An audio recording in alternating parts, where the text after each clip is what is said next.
నమస్కారం. లక్ష్మి చెప్పే కథలకు స్వాగతం. వీణులతో వీక్షించటానికి సిద్ధం కండి. ప్రియ సఖులు, ఇప్పుడు మనం ప్రముఖ సీనియర్ రచయిత్రి శ్రీమతి మన్యం శారద గారు రచించిన చెంచామారుతం ధారావాహికం నుండి 13వ భాగం వినేద్దామండి. సరస్వతి ఉలిక్కిపడి లేచి చుట్టూ చూసింది. చీకటి తెరలు ఇంకా వీడలేదు. ఆమె గుండె దడ చాలాసేపు వరకు తగ్గలేదు. లేచి దీపం వెలిగించి గదంతా చూసింది. ఎక్కడి వస్తువులు అక్కడ ఉంచినట్టే ఉన్నాయి. మెల్లిగా వెళ్ళి కుండలో నీళ్లు గ్లాస్తో ముంచుకుని తాగి తిరిగి మంచం మీదకి వచ్చి కూర్చుంది. హేమంత్ని ఎవరో కత్తితో పొడవటం, తను ఆ రక్తం చూసి ఏడవటం, అంతా కళ నిజం కాదా? తను కన్నది కళ అని తెలిసేసరికి ఆమె మనసు కొంతగా స్థిమితపడింది. అయినా ఏదో దిగులు. హేముని చూసి ఎన్నో రోజులైంది. ఉత్తరం కూడా లేదు. ఎలా ఉన్నాడో ఒకసారి చూసొస్తే. తనకు మద్రాసు వెళ్ళాలంటేనే మనసు అదోలా అయిపోతుంది. ఆ ఊరంటేనే ఏవేవో వద్దనుకున్నా ముసురుకునే జ్ఞాపకాలు. అయినా హేముకి ఎలా ఉందో, ఎందుకు ఇలాంటి పీడకలు వచ్చింది తనకి? ఎంత ఆలోచించినా అర్థం కాలేదు సరస్వతికి. చివరకు తెల్లవారగానే మద్రాసు వెళ్ళాలని నిర్ణయించుకుంది ఆమె మనసు. అలా అనుకోగానే మనసు కొంత తెరిపిన పడింది. మహర్షి రిసీవర్ అందుకుని హలో అన్నాడు. నేను బ్యాంకు నుండి ఫోన్ చేస్తున్నాను సార్. బ్యాంకు మేనేజర్ మహేష్ని. అనంతగిరి నుండి హేమంత్ వచ్చి 50,000 రూపాయలు డ్రా చేశాడు. వెంటనే మహర్షి భృకుటి ముడిపడింది. అక్కడే ఉన్నాడా? ఇంకా క్యాష్ పే చేయలేదు. కావాలని కొంత తాత్సారం చేస్తున్నాం. మీరు వెంటనే బయలుదేరి వస్తారా? థ్యాంక్స్, నేను వెంటనే వస్తున్నాను. మహర్షి గబగబా మఫ్టీలో బ్యాంకుకి కారులో చేరుకున్నాడు. అతను బ్యాంకు కారిడార్లోకి క్యాజువల్గా వచ్చినట్లు వచ్చి హేమంత్ను చూసి, హలో యంగ్ రైటర్, ఏమిటి ఇలా వచ్చారు? ఏంటి విశేషం అన్నాడు నవ్వుతూ. హేమంత్ టోకెన్ తీసుకుని పేమెంట్స్ దగ్గర నిలబడి ఉన్నవాడల్లా యువతలకు వచ్చి విష్ చేసి, కొద్దిగా డబ్బు అవసరం ఉండి వచ్చాను అన్నాడు చిరునవ్వుతో. అనంతగిరి బ్రాంచ్లో లేదా? అమౌంట్ కొద్దిగా ఎక్కువ. ఐసి అన్నాడు మహర్షి పని ఉన్నట్లు మేనేజర్ రూమ్లోకి వెళ్తూ. హేమంత్ తన నెంబర్ రావడంతో క్యాష్ తీసుకుని బ్రీఫ్ కేసులు సర్దుకుంటూ ఉండగా మహర్షి తిరిగి బయటకు వచ్చి, చాలా హ్యూజ్ అమౌంట్ డ్రా చేస్తున్నారు. ఆ అడవిలో అంత క్యాష్ దేనికి అన్నాడు అమాయకంగా. ఆ ప్రశ్నకు హేమంత్ కాస్త తడబడి, మా మిస్సెస్ వచ్చింది, ఆవిడ కాస్త లావిష్గా ఖర్చు పెట్టే మనిషి అన్నాడు. ఇట్స్ ఆల్ రైట్, ఆడవాళ్ళంతే, సంపాదిస్తే కదా డబ్బు విలువ తెలిసేది. మా ఆవిడ్ని కూడా షాపుకి తీసుకువెళ్తే చాలు, నా 2 నెలల జీతం ఖరీదున్న ఒకే ఒక్క చీరను తీసుకుని ఒక్క చీరే కదా అని మొహం ముడుచుకునేది. పైగా పోలీసు వాళ్ళకి నెల జీతంతో ఏం పని అని కసిరి కొట్టేది. ఒక విధంగా చెప్తే మగవాణ్ణి లంచగొండిగా మార్చేది భార్యామణులే. ఏమంటారు అన్నాడు మహర్షి. ఒక విధంగానేంటి, అన్ని విధాలా సార్ అన్నాడు హేమంత్ నవ్వుతూ. ఇద్దరు బ్యాంకు బయటికి రాగానే మా ఇంటికి వెళ్దాం, ఒకసారి రండి. మా ఆవిడ మీ ఫ్యాన్. ఆ మధ్య మీరేదో సినిమా పత్రికలో సీరియల్ రాశారట, తెగ మెచ్చుకుంది. అవన్నీ నిజ జీవితంలో జరగవే అంటే నమ్మదు. ఒక విధంగా రచయితలు కూడా సంఘానికి మత్తుమందులు అందచేసే నేరస్తులే అన్నాడు తిరిగి మహర్షి నవ్వుతూ. హేమంత్ కూడా బలవంతంగా నవ్వి, మరొకసారి వస్తాను సార్, అక్కడ నా మిస్సెస్ ఒక్కరితే ఉంది అన్నాడు. అదేం, ఇద్దరూ కలిసి వస్తే ఇక్కడే ఆమె షాపింగ్ చేసేవారు కదా, ఆ అడవిలో ఏం కొంటారు? మహర్షి కళ్ళు పెద్ద చేసి అన్నాడు. ఆ ప్రశ్నకు జవాబు చెప్పలేక దాటేస్తూ, మా ఆవిడ ఎడారిలో కూడా ఖర్చు పెట్టగల సమర్థురాలు అన్నాడు తెలివిగా. అవునవును, మనం ఆడవాళ్ళ గురించి ఎంత చెప్పుకున్నా ఇంకా కొంత మిగిలిపోతుంది. ఒక్క 5 నిమిషాలు రండి, మిమ్మల్ని తిరిగి ఇక్కడ డ్రాప్ చేస్తాను, మీ కారుకు వచ్చిన ఇబ్బంది ఏం లేదు అన్నాడు మహర్షి స్టీరింగ్ సీట్లో కూర్చుంటూ. హేమంత్ గత్యంతరం లేక అతని పక్కన కూర్చున్నాడు. మహర్షి కారు స్టార్ట్ చేసి, మీ కథ ఎంతవరకు వచ్చింది అని అడిగాడు. క్లైమాక్స్ సీన్స్ వర్క్ చేస్తున్నాను చెప్పాడు హేమంత్. లవ్ స్టోరీనా? లేదు సార్, వాటికి ఇప్పుడు ఏమాత్రం డిమాండ్ లేదు. ఇప్పుడు అందరివి క్రిమినల్ బ్రెయిన్స్ అయిపోయాయి, అందుకని అలాంటి కథే వర్క్ చేస్తున్నాను అన్నాడు. హీరో హంతకుడా? అవును సార్. చివరికి హీరోని చంపుతున్నారా లేక చట్టానికి పట్టిస్తున్నారా ఆసక్తిగా అడిగాడు మహర్షి. అదే ఆలోచిస్తున్నాను. హీరోను చంపితే నిర్మాత ఊరుకోడు, చట్టానికి పట్టిస్తే ప్రేక్షకులు ఊరుకోరు అన్నాడు హేమంత్ నవ్వుతూ. మరి ఎలా ముగించాలనుకుంటున్నారు? ప్రేక్షకుల దృష్టిలో హీరో దేవుడు. ఏ తప్పుడు పని చేసినా హీరోకి శిక్ష పట్టాన్ని ఒప్పుకోరు. అతను చేసిన నేరాన్ని మంచి పనిగా ఒప్పించి అతన్ని శిక్ష నుండి తప్పించాలి చెప్పాడు Hemant. This is too much mister Hemant. ఒక విధంగా ప్రజల ఆలోచన విధానాన్ని పెడత్రోవ పట్టిస్తున్నారు మీ రచయితలు. మీ సినిమాలు చూసి కథలు చదివి నేరం చేయటం ఒక ఘనకార్యంగా భావిస్తున్నారు యువతరం. మొన్నటికి మొన్న ఒక 14 సంవత్సరాల కుర్రాడు బ్యాంకును దోచుకోవడానికి ప్లాన్ చేసి మాకు దొరికాడు. అంతా చేస్తే అతను ఒక ఆఫీసర్. థ్రిల్ కోసం ఈ పని చేశానని ఒప్పుకున్నాడు ఇంటరాగేషన్లో. నెల రోజుల క్రితం రైలు పట్టాల పొడవున నడుచుకుంటూ ప్రేమించుకున్నామని పారిపోయారు ఒక జంట. ఇంతకీ వాళ్ళ వయసు చెప్తే మీరు ఆశ్చర్యపోతారు. అమ్మాయికి 11వ సంవత్సరం 7th చదువుతోంది, అబ్బాయికి 13 9th చదువుతున్నాడు. మీరిద్దరూ ఏం చేస్తారు అంటే, మాకు తెలీదు, పలానా సినిమాలోలా ప్రేమించుకోవాలనుకున్నాం అని చెప్పారు. ఆ సినిమా క్యాసెట్ తెప్పించి మేము కూడా చూసాం.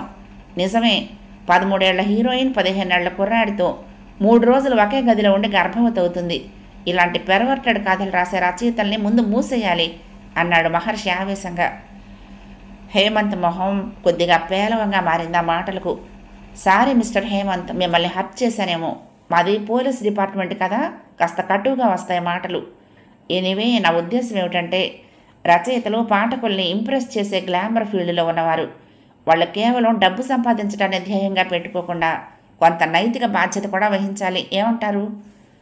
హేమంత్ చిన్నగా నవ్వి, మీ ఉద్దేశమే కాదు ఎస్పీ గారు, నా ఉద్దేశం కూడా అదే. కానీ సినిమా వ్యాపార రంగం.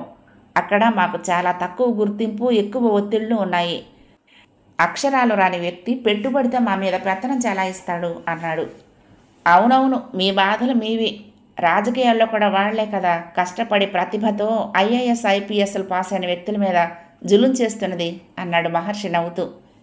కారు మహర్షి ఇంటి ముందు పోర్టికోలో ఆగింది. కానిస్టేబుల్ పరుగును వచ్చి డోరు తెరిచాడు. హేమంత్ను సాదరంగా లోనికి ఆహ్వానించి, అమ్మగారు హాస్పిటల్ నుండి వచ్చారా అని అడిగాడు మహర్షి కానిస్టేబుల్ వైపు తిరిగి. ఆ మాటకు బదులుగా వైదేహిలో నుండి హాల్లోకి వచ్చి, ధీరుకి స్పృహ వచ్చిందండి, నన్ను గుర్తుపట్టాడు. ఆ సంగతి మీకు చెప్పాలని ఫోన్ చేస్తే మీరు లేరని తెలిసింది. ఈ సంగతి మీకు వెంటనే చెప్పాలని బయలుదేరొచ్చాను అంది సంబరంగా. ధీరు స్పృహలోకి వచ్చాడా? చాలా గుడ్ న్యూస్ చెప్పావు వైదేహి. పోతే ఈయన నీ అభిమాన రచయిత హేమంత్. నువ్వు చూడాలని అడిగావుగా, అందుకే బలవంతంగా తీసుకొచ్చాను అన్నాడు మహర్షి భార్య వైపు తిరిగి. హేమంత్ వినయంగా ఆమెకు నమస్కరించాడు. వైదేహి అతనికి ప్రతి నమస్కారం చేస్తూ భర్త వైపు తెల్లబోయినట్లు చూసింది. మహర్షి హేమంత్ కనిపించకుండా ఆమెకు కన్ను గీటి, మా ఆవిడ చాలా మొహమాటస్తురాలు, ఎదురుగా ఏమీ మాట్లాడలేదు, కానీ నా దగ్గర మాత్రం రచనల గురించి డైరెక్షన్ గురించి దంచి పారేస్తుంది. అది సరే, రైటర్ గారికి మంచి విందు ఏర్పాటు చెయ్యి అన్నాడు నవ్వుతూ. వద్దండి, నేను చీకటి పడకుండా అనంతగిరి చేరాలి అన్నాడు హేమంత్. అవునవును, అందులో దగ్గర చాలా క్యాష్ కూడా ఉంది. పైగా ఆ ప్రాంతంలో ఝంఝామారుతుని తిరుగుతున్నాడని అనుమానిస్తున్నాం. కానీ అతను డబ్బు కోసం హత్యలు చేయడని ప్రూవ్ అయింది. ఎనీవే, మీకు కావాలంటే పోలీస్ ప్రొటెక్షన్ ఇచ్చి పంపుతాను అన్నాడు మహర్షి. ఆ మాట వినగానే కంగారు పడ్డాడు హేమంత్. పోలీసులా? ఎందుకు? వద్దొద్దు అన్నాడు కంగారుగా. మహర్షి అతన్ని క్రీగంట నిశితంగా గమనిస్తూ, కనీసం అతనికి టిఫిన్ అయినా తీసుకురా వైదేహి, మన వైపు పూతరేకులైనా రుచి చూపించు అన్నాడు. వైదేహి లోనికి వెళ్ళింది. అసలు సంగతికి వద్దాం. ఇంతకీ మీ కథలోని హీరోని ఏం చేయదలుచుకున్నారు అన్నాడు మహర్షి తిరిగి కథ గురించి అడుగుతూ. మీరు నా కథ గురించి చాలా పర్టికులర్గా ఉన్నారు అన్నాడు హేమంత్. అవునయ్యా, కథలంటే నాకు చాలా ఇష్టం. రచయిత కావాలని అప్పుడప్పుడు కాగితాలు ఖరాబ్ చేస్తూ ఉండేవాణ్ణి. అవి చూసి మా తాత, కలెక్టర్ చేద్దామనుకుంటే కంపు కథలు రాస్తావా అంట్ల వెధవా అని కర్ర తీసుకుని వెంటపడేవాడు. భవిష్యత్తులో రచయితకు వచ్చే గ్లామర్ ఆయనకు తెలియలేదు అన్నాడు మహర్షి గతం తలుచుకుని నవ్వుతూ. ఇప్పుడైనా మీకు ఆసక్తి ఉంటే రచయిత కావచ్చు సార్. ఎలా? మీరు డబ్బు పడేస్తే మీ పేరుతో రాసే ముసుగు రచయితలు ఉన్నారు సార్. వాళ్ళు గబగబా ఇతర భాషల్లో వచ్చే సాహిత్యాన్ని చదివేసి మన భాషలో వండేసి మీ చేతికిస్తారు. Is it? మహర్షి ఆశ్చర్యంగా చూశాడు. అవును సార్, మీ జుట్టు నెరవకుండా, మీ వేలికి బొప్పి కట్టకుండానే, మీ మెడ నరాలు నొప్పి పుట్టకుండానే మీరు చక్కా తెల్లవారేసరికి ప్రతి మ్యాగజైన్లో కాల్గేట్ చిరునవ్వులతో దర్శనమిస్తారు. ఈ ఆత్మవంచన ఆనందమిస్తుందా మిస్టర్ హేమంత్ అన్నాడు. అసలు ఆత్మ ఎందుకు ఉండాలి సార్? డబ్బు అన్ని పరపతులను తెచ్చిపెడుతూ ఉంటే. మహర్షి అతని వైపు చిత్రంగా చూసి, చాలా కొత్త సంగతులు వింటున్నాను ఈరోజు. రచనా రంగం ఎంత కలుషితమైపోయిందా అన్నాడు. వైదేహి అతనికి పూతరేకులు గవ్వలు తెచ్చిపెట్టింది. ఇప్పుడు ఇవన్నీ ఎందుకండి అన్నాడు హేమంత్ మొహమాటంగా. తినవయ్యా, మావిడి చేతి పూతరేకులంటే అమృత లేపనాలే అన్నాడు మహర్షి. హేమంత్ మొహమాటంగా తింటూ ఉంటే మహర్షి హెచ్చరించినట్లుగా కథలోనైనా నిజ జీవితంలోనైనా ఒక నేరస్తుడికి ఆశ్రయం ఇవ్వటం, రక్షించటం నేరం హేమంత్. అతన్ని పట్టిస్తేనే మంచిది అన్నాడు. హేమంత్ అతని మాటకు ఉలిక్కి పడ్డాడు. నోట్లోకి వెళ్ళబోతున్న పూతరేకు బొక్క జారిపడింది. అరే, సరిగ్గా తినండి, ఎందుకు అంతగా కంగారు పడుతున్నారు అన్నాడు మహర్షి. ఝంఝామారుతం తన ఇంట్లో ఉన్నాడన్న సంగతి అతను గ్రహించాడన్న సంగతిని హేమంత్ అర్థం చేసుకున్నాడు. నేరస్తుడు కూడా మనిషే, అతను అలా కావటానికి సంఘ ప్రభావం ఉందని రచయితగా తెలియపరిచే బాధ్యత నాకు ఉంది సార్. అతను కొన్ని హత్యలు చేశాక అతన్ని సమర్థించి కాపాడటం ఏమాత్రం మంచి పని కాదు హేమంత్. అతన్ని చట్టానికి అప్పగించాల్సిన బాధ్యత మీది. హేమంత్ అతని వైపు చూసి, ప్రయత్నిస్తాను సార్ అన్నాడు. ప్రయత్నించడం కాదు, అతన్ని పోలీసులకు అప్పచెప్పకపోతే ఇంకా కొంతమంది అమాయకులు బలైపోతారు. ఏమై కరెక్ట్? హేమంత్ లేచి నిలబడి చేతులు జోడించి, మీరు చెప్పింది 100% కరెక్ట్. ఎవరు బలి కాకూడదని నేను కూడా ఆలోచిస్తున్నాను. అతని చేతిలో ఆయుధం ఉంది, కొన్ని ప్రాణాలున్నాయి. వాటిని తెలివిగా తప్పించాలన్నదే నా ఆశయం. నా రచనా విధానంలోని నిజాయితీని మీరు నమ్మగలిగితే సంతోషిస్తాను అన్నాడు. నమ్మి తీరుతాను హేమంత్, మహర్షి అతనితో కరచాలనం చేసి చెప్పాడు. హేమంత్ వైదేహి కూడా నమస్కరించి బయటకు నడిచాడు. హేమంత్ను జాగ్రత్తగా బ్యాంకు దగ్గర వదిలి రమ్మని కానిస్టేబుల్ని హెచ్చరించి లోనికొచ్చి వైర్లెస్లో సదానందని హెచ్చరించాడు మహర్షి. హేమంత్ 50,000 తీసుకుని అనంతగిరి బయలుదేరాడు. అంటే ఝంఝామారుతం పారిపోవటానికి సన్నాహాలు చేస్తున్నాడన్నమాట. బీ కేర్ఫుల్, అవసరమైతే నేను కూడా బయలుదేరతాను. అవసరం లేదు సార్, అంతా నేను చూసుకోగలను, మీరు వర్రీ కాకండి అన్నాడు సదానంద్ తెలివిగా. కానీ అదే అతను చేసిన పొరపాటు. ఇంటికున్న తాళాన్ని చూసి హతాశురాలైంది సరస్వతి. విషయం కనుక్కుందామన్నా కనీసం నౌకర్లు కూడా లేరు. లంకంత ఇంటిని వదిలేసి వీళ్ళిద్దరూ ఎక్కడికి వెళ్ళినట్టో. ఆమె నిరాశగా మెట్లు దిగి బయటకు వస్తూ ఉంటే ఎదురయ్యాడు మురుగన్. మీరు అయ్యగారి తల్లి కదూ? అవును, నువ్వు అందామె. ఇంటి నౌకర్ని, అయ్యగారు అనంతగిరి వెళ్ళారు అన్నాడు మురుగన్. అమ్మాయి ఇక్కడే చుట్టాలింట్లో ఉన్నారు, పదండి నేను తీసుకువెళ్తాను. సరస్వతి అతన్ని అనుసరించింది. మురుగన్ ఆమె కలిసి ఎక్కిన ట్యాక్సీ కదలబోతూ ఉండగా వెంకటాద్రి పెరటి వైపు నుండి గబగబా బంగళా బయటకు వచ్చాడు. కారు ఎక్కబోతున్న సరస్వతిని చూడగానే అతని కళ్ళు ఆశ్చర్యంతో విశాలమయ్యాయి. అతను గబగబా రోడ్డు మీదకొచ్చి అమ్మగారు అంటూ పిలిచాడు. అప్పటికే ట్యాక్సీ కదిలిపోయింది. వెంకటాద్రి కళ్ళు వెంటనే చురుగ్గా పనిచేసి ట్యాక్సీ నెంబర్ని మనసులోనే నోట్ చేసుకున్నాయి. అతను ఆలోచనగా మళ్ళీ మరొకసారి బంగళా వెనక్కి వెళ్ళి వెనక వైపు తలుపులు తెరిచి లోనికి ప్రవేశించాడు. మెల్లిగా హేమంత్ గదిలోకి వెళ్ళి అతని రైటింగ్ టేబుల్ పైన ఉన్న కర్టెన్ తొలగించి ఫోటో కేసి తదేకంగా చూశాడు. సందేహం లేదు, ఆమె ఈమె. ఎటొచ్చి వయసు తెచ్చిన ముడతలు, దూది పింజలా మారిన వెంట్రుకలు కొంత మార్పును తెచ్చినా ఆమె అందాన్ని పోగొట్టలేకపోయాయి. అతను తిరిగి కర్టెన్ వేసేశాడు. అయితే ఆమె ఖచ్చితంగా హేమంత్ తల్లి అయి ఉంటుంది. మురుగన్ ఆమెను ఎక్కడికి తీసుకుపోతున్నట్టు? ఆమె మీద ఏదైనా అఘాయిత్యం జరుపుతారా? వెంకటాద్రి ఆలోచిస్తూ బయటికి రాబోతూ ఎదురుగా నిలబడి ఉన్న భార్గవ తేజను చూసి నివ్వెరపోయాడు. వెంటనే నోట మాట రాలేదు. వెంకటాద్రి, నువ్వు మంచివాడు అనుకున్నాను. వాళ్ళు లేని సమయంలో ఈ ఇంట్లోకి ఏ ఉద్దేశంతో ప్రవేశించావు? నన్ను అపార్థం చేసుకోకండి సార్. తమ ఇంట్లో ఉన్న ఫోటో, తమ కీచైన్లో ఉన్న ఫోటో, ఇక్కడున్న ఫోటో ఒకటేనా కాదా అని చూడాలని వచ్చాను అన్నాడు మెల్లిగా. ఎక్కడుందా ఫోటో? భార్గవ తేజ చుట్టూ చూస్తూ అన్నాడు. ఈ గదిలోకి రండి. వెంకటాద్రి వెంట లోనికి నడిచాడు భార్గవ తేజ. వెంకటాద్రి హేమంత్ గదిలోకి తీసుకువెళ్ళి ఫోటో పైన ఉన్న కర్టెన్ తొలగించాడు. భార్గవ తేజ కళ్ళు ఆశ్చర్యంతో పెద్దవై ఆనందంతో మెరిశాయి. మోహిని అన్నాడు పరవశంగా. కాదు సార్, అమ్మగారి పేరు సరస్వతి అని విన్నాను. ఏ పేరైతేనేం కానీ నేను కూడా ఈ విషయంలోనే నిజానిజాలు తెలుసుకోవాలని వచ్చాను వెంకటాద్రి. ఈమె నా మోహినియే, సందేహం లేదు. ఇన్ని విషయాల్లో సహాయపడిన నువ్వు ఆమె ప్రస్తుతం ఎక్కడుందో కూడా తెలుసుకోవాలి. ఆ భారం నీదే అన్నాడు ఒక రకమైన ఉద్వేగానికి లోనవుతూ. ఆమె ప్రస్తుతం ఇక్కడే ఉంది సార్. వెంకటాద్రి జవాబు విని భార్గవ తేజ కళ్ళు పెద్దవి చేసి ఇక్కడ అన్నాడు.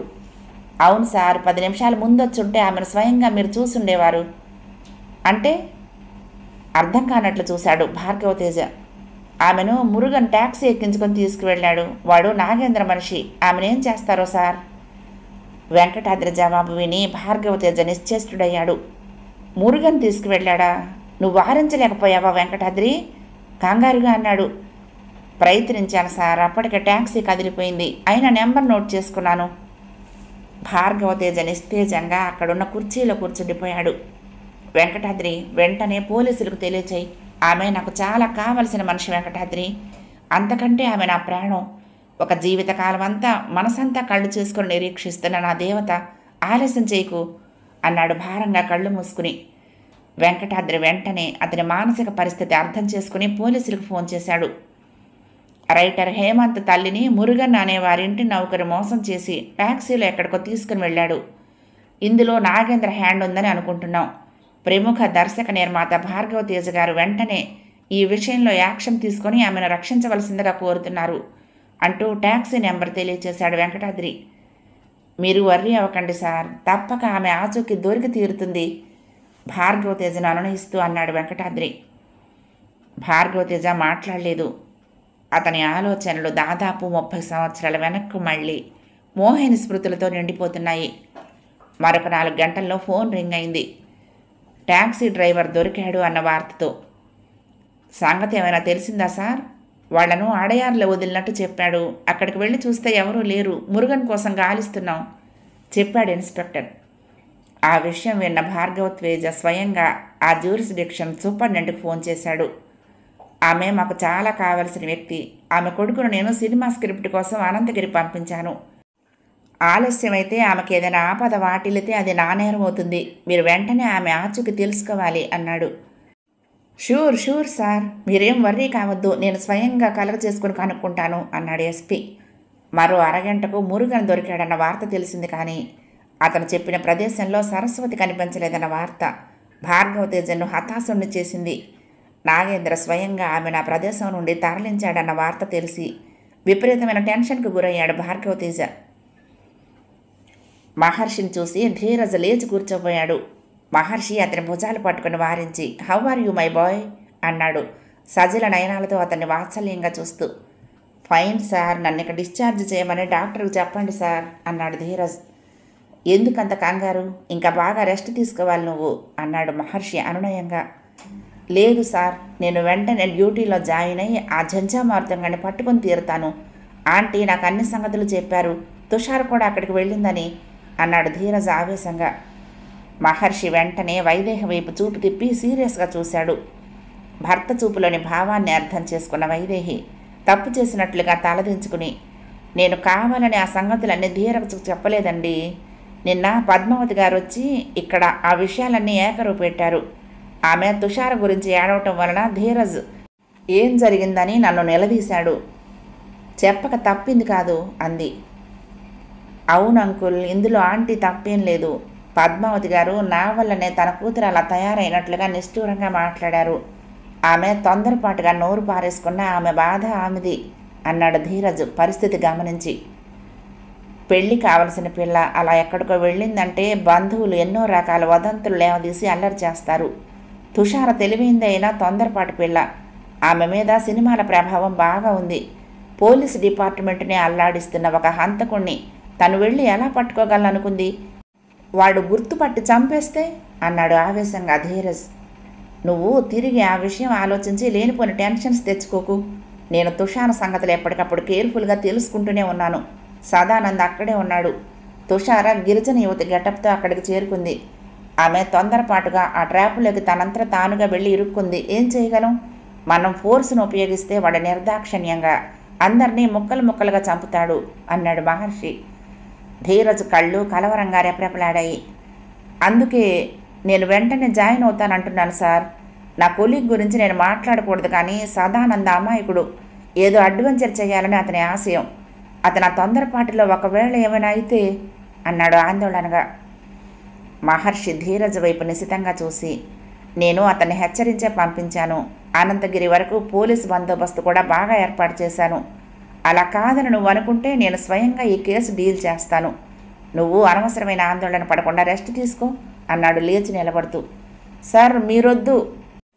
మహర్షి అతని వైపు కొద్దిగా కోపంగా చూస్తూ, నా ఎఫిషియన్సీ మీద నీకు అపనమ్మకమా అన్నాడు. ఆ మాటకు ధీరజు చెల్లించి, సారీ సార్, డోంట్ మిస్టేక్ అన్ మీ అన్నాడు. సీరియస్గా తీసుకుని వర్రీ కాకు, అవసరం అనుకుంటే నేను నిన్నే పంపిస్తాను అంటూ మహర్షి బయటకు వచ్చాడు. ధీరజు బాధగా కళ్ళు మూసుకొని కణతలు నొక్కుంటూ ఉంటే, నువ్వు మళ్ళీ తీవ్రంగా ఆలోచించి తిరిగి జబ్బు కొని తెచ్చుకోకు. నేను 7 కొండల వాడికి మొక్కుకున్నాను, అంతా సవ్యంగానే జరుగుతుంది అంది వైదేహి తల నిమురుతూ. ధీరజ్ ఆమె వైపు జాలిగా చూసి, నీ కొడుకు విషయంలో ఆ దేవుడేం చేస్తూ కూర్చున్నాడు అని అడుగుదామని విరమించుకున్నాడు. ఏమని మొక్కుకున్నావాంటి అడిగాడు చిరునవ్వు కొని తెచ్చుకుంటూ. కాలి నడకన 7 కొండలు ఎక్కుతానని. అమ్మో, ఈ వయసులో అదేం మొక్కంటి, మీ బదులు నేను ఎక్కుతానులే అన్నాడు ధీరజ్. వైదేహి వెంటనే అపచారం అంటూ చంపలేసుకుంది. అలా పనితీరాక మోసం చేయకూడదు నాయనా. ఆయన దయ వల్లనే మాట పలుకు లేకుండా పడి ఉన్న నువ్వు తిరిగి మనిషివయ్యావు. నీ మొహం అంతా డాక్టర్లు చేశారు. లేనిపోని ముడుపులు కట్టి డబ్బు వృధా చేయకు అని ఆయన కొట్టి పారేసిన నా నమ్మకం నాది అంది వైదేహి గట్టిగా. ధీరజ్ ఆమె వైపు సజల నయనాలతో చూశాడు కృతజ్ఞతగా. ఒక్క అడుగు ముందుకేసినా, నోరు తెరిచి ఒక్క మాట మాట్లాడినా అందరి తలలో కొబ్బరికాయల్లా పగిలిపోతాయి అన్నాడు ఝంఝామారుతం పిస్టల్ గురిపెడుతూ. ప్రణయ, తుషార నివ్వెరపోతూ నిలబడిపోయారు. అయ్యో నీ జమ్మడ దొంగ! ప్రణయ గబుక్కన తల్లి నోరు మూసేసింది గట్టిగా. ఝంఝామారుతం ఆమె వైపు ఉగ్రుడై చూసి, ఒక్క దెబ్బకు చేస్తావు ముసలిముండా అన్నాడు. మా అమ్మకి ఏం తెలీదు, దయచేసి ఏమీ చెయ్యకు అంది ప్రణయ కంగారుగా. మీరంతా నోరు మూసుకొని పైకి రండి అన్నాడు. ప్రణయ, ఆమె వెనుక ఆమె తల్లి, తుషార ఒకరి వెంట ఒకరు పిల్లుల్లో నడుస్తూ పైకి వెళ్లారు. ఆ గదిలోకి నడవండి అన్నాడు అతను వేలు పెట్టి గదివైపు చూపిస్తూ. అందరూ లోనికి నడిచారు. నోరు మూసుకుని అందరూ పిల్లుల్లో పడి ఉండండి, నేను అన్నం తినొస్తాను. నోరెత్తకపోతే బతికిపోతారు, లేకపోతే చెప్పానుగా తలకాయలు కొబ్బరికాయల్లా పగిలిపోతాయని అన్నాడు తలుపు గడియ వేస్తూ. అతను మెట్టు దిగగానే అన్నం తింటాడట పెడత మొహం వేధవ, వీడి తాత పొలంలో పండిన బియ్యం అనుకుంటున్నాడు కాబోలు. ముసలమ్మ మెటికలు విరుస్తూ అంది. షు, వాడు పడమ రౌడీలా ఉన్నాడమ్మా, మాట్లాడకంటే వినవేం విసుక్కుంది ప్రణయ. రౌడీ కాదు, పచ్చి నెత్తురు తాగే పరమ కిరాతకుడు అంది తుషార. ప్రణయ ఆమె వైపు ఆశ్చర్యంగా చూస్తూ, నీకు తెలుసా అంది. తెలుసు, మీ ఇంట్లో లాగే మా ఇంట్లో కూడా మకం వేసి నా బాయ్ ఫ్రెండ్ని హిట్ చేసి వచ్చాడు. ఆయన ఎస్ఐ కూడా, అందుకే వీడి సంగతి తెలుసుకోవాలని వచ్చాను. ఆ చెట్టు మీద మరో ఎస్ఐ ఉన్నాడు. ఝంఝామారుతాన్ని ఎలాగోలా బయటికి పంపగలిగితే అతను షూట్ చేస్తాడు అంది తుషార. అంటే వీడేనా పోలీసులు వెతుకుతున్న హంతకుడు అంది ప్రణయ విస్తుపోతూ. అవును. వీడిని ఇంట్లో ఎలా పెట్టుకున్నారు హేమంత్? ఏం చేస్తారు, నేను కూడా పెట్టుకున్నాను, అన్నం పెట్టాను, అయినా విశ్వాసం లేదు, తిని ద్రోహం చేస్తాడు అంది తుషార. మరి వీడిని ఎలా బయటికి పంపటం? ప్రణయ దిగులుగా అంది. అదే ఆలోచిస్తున్నాను, పైడి వచ్చి నా గురించి అతన్ని బయటికి పిలిచినా బాగుండును అంది తుషార. అదే అసంభవం, పైడిని కూడా పైకి తీసుకొచ్చి బంధిస్తాడు అతను అంది ప్రణయ. వీడి కంట్లో కారం కొట్ట, వీడి పుచ్చ పగిలిపోను, ఆడవాళ్ళని పట్టుకుని కట్టేయటం వీడికి ఇదేం సరదా? అమ్మా అంది ప్రణయ కోపంగా. ముసలావిడ టక్కున నోరు మూసింది. బయట ఏదో పక్షి లయబద్ధంగా కోయసాగింది. తుషార బుర్ర చురుగ్గా పనిచేసింది. వెంటనే గబుక్కున లేచి కిటికీ దగ్గరగా వెళ్ళి బయటకు తొంగి చూసింది. సదానంద్ తన కోసమే అలా కూస్తున్నాడని అర్థమైంది. ఆమె ఆ గదంతా కరిగి తిరిగి కిటికీలో పెన్సిలు పేపరు సంపాదించి విషయం క్లుప్తంగా రాసి, రాయి దొరక్క పేపర్ వెయిట్ చుట్టి కిటికీలో నుంచి విసిరుగా చెట్టు వైపుకి విసిరింది. పేపర్ వెయిట్ చెట్టు దగ్గరగా పడి పగిలి భళ్ళున శబ్దం చేసింది. చాలా పొరపాటు చేశావు, ఆ శబ్దానికి అతను వస్తే అంది ప్రణయ గాభరాగా. ఏం చెయ్యాలి, ఆలస్యం చేసే కొద్దీ ఎన్నో ప్రమాదాలు జరుగుతాయి. ఆ శబ్దానికి వాడు బయటికి వెళ్తే సదానంద షూట్ చేస్తాడు, అది నా ఐడియా అంది తుషార. నువ్వు చాలా తెలివైన దానివి అంది ప్రణయ మెచ్చుకోలుగా. లేకపోతే అందరూ నీలా వాజమ్మలే ఉంటారా? అందం ఉండి సినిమా తారలా పైకి రాలేకపోయావు. ఎన్ని ఆశలు పెట్టుకున్నాను నీ మీద అంది ముసలమ్మ మళ్ళీ కూతురు చేసిన హెచ్చరిక మర్చిపోయి. షూ అంది తుషార కిటికీలో నుంచి బయటికి తొంగి చూస్తూ. క్రింద వంటగదిలో భోజనం ముగించి చేయి కడుక్కుంటున్న ఝంఝామారుతం ఆ శబ్దానికి ఉలిక్కిపడి నొసలు చిట్లించి పిస్టల్ పట్టుకుని హాల్లోకి వచ్చి కిటికీ ఓరగా నిలబడి బయటికి చూశాడు. ఏం కనపడలేదు అతని కంటికి. అతను వెనుతిరగబోతూ ఉండగా జరిగింది ఆ సంఘటన. సదానంద్ దురదృష్టం కొద్దీ వైర్లెస్ సెట్టు అతని చేతిలో నుంచి జారి కింద పడింది. ఆ పడిన వస్తువేమిటో జంఝామారు తనకు అర్థం కాలేదు. పక్షులేమైనా ఎండిన పండును పడేశాయేమో అనుకుంటూ చెట్టు వైపు నిశితంగా చూశాడు. ఆ చెట్టు మీద వాలటానికి వచ్చిన పక్షులు గుట్టలుగా వెంటనే ఎగిరిపోవటం, ఎగిరి మరొక చెట్టు మీద కూర్చుని అరవటం అతనికెందుకో అనుమానాన్ని రేకెత్తించింది. వెంటనే అతను చెట్టు వైపు తదేకంగా చూశాడు. కొమ్మల మధ్య ఆకుల గుబురుల్లో ఏదో ఆకారం ఉన్నదన్న అనుమానం బలపడింది అతనికి. తక్షణమే అతని చూపులు కఠినంగా మారిపోయాయి. మరో క్షణంలో అతని పిస్టల్ చెట్టుకు గురిచేయబడి పేలింది. వెంటనే పక్షులు గోలగోల చేస్తూ ఉండగా రక్తం కారుతూ సదానంద్ కింద పడిపోయాడు. ఝంఝామారుతం మరొకసారి కింద పడ్డ అతన్ని గురిచూసి కాల్చాడు. ప్రాణం వదిలేస్తూ సదానంద్ మరొక చేతిలో కింద పడి ఉన్న వైర్లెస్ అందుకుని, సార్, నేను ఓడిపోయాను, అయినా అడ్వెంచరస్గానే చచ్చిపోతున్నాను, గుడ్ బై సార్ అన్నాడు. ఆ క్షణమే అతని ప్రాణం అనంతవాయువుల్లో కలిసిపోయింది. ఎవరు నువ్వు?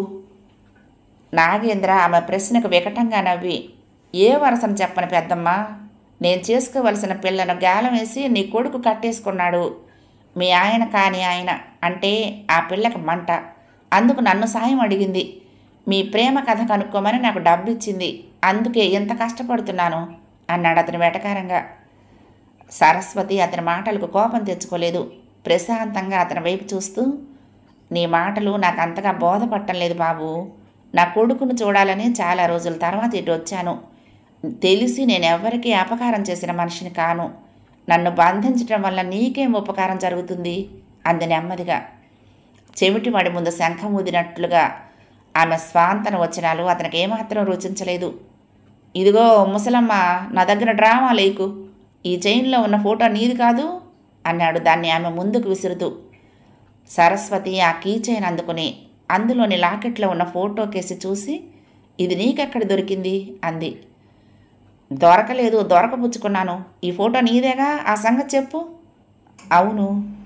ఇక చెప్పు, ఆ భార్గవ తేజ ఒకప్పుడు నిన్ను ఉంచుకున్నాడు కదూ.